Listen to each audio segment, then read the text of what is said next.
నమస్కారం అండి. అందరూ బాగున్నారా? బాగుండాలనే కోరుకుంటున్నా. ఎందుకంటే మీరు నవ్వితేనే కదా నా కడుపు నిండేది. పెళ్ళి అనేది ఒక పజిల్ లాంటిది.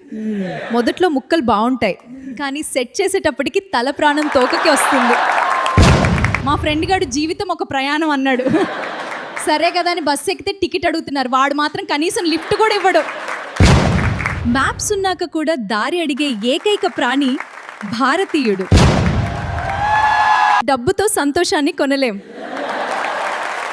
కానీ ఖాళీ జేబుతో ఏడుస్తుంటే వచ్చే బాధ వర్ణనాతీతం. ఆఫీస్లో నా పరిస్థితి ఎలా ఉందంటే, బాస్ని చూస్తే పని చేయాలనిపిస్తుంది, కానీ పని చూస్తే రిజైన్ చేయాలనిపిస్తుంది. మా ఇంట్లో గొడవలు రాకుండా ఉండాలంటే ఒకే మార్గం, మా నాన్నగారు మాట్లాడటం ఆపాలి, మా అమ్మగారు వినడం మొదలు పెట్టాలి. డైటింగ్ చేయడం చాలా ఈజీ. నేను ఇప్పటికీ 100 సార్లు మొదలు పెట్టాను. మా కాలేజీలో అటెండెన్స్కి ఇచ్చే వాల్యూ కనీసం క్లాస్లకు కూడా ఇవ్వరు. మగాళ్ళు గడ్డం పెంచితే స్టైల్, ఆడవాళ్ళు పెంచితే సమస్య.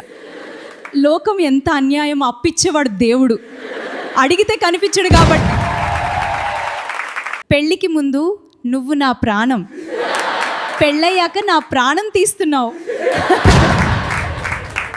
గర్ల్ ఫ్రెండ్ అడిగింది, నేను లావుగా ఉన్నానా?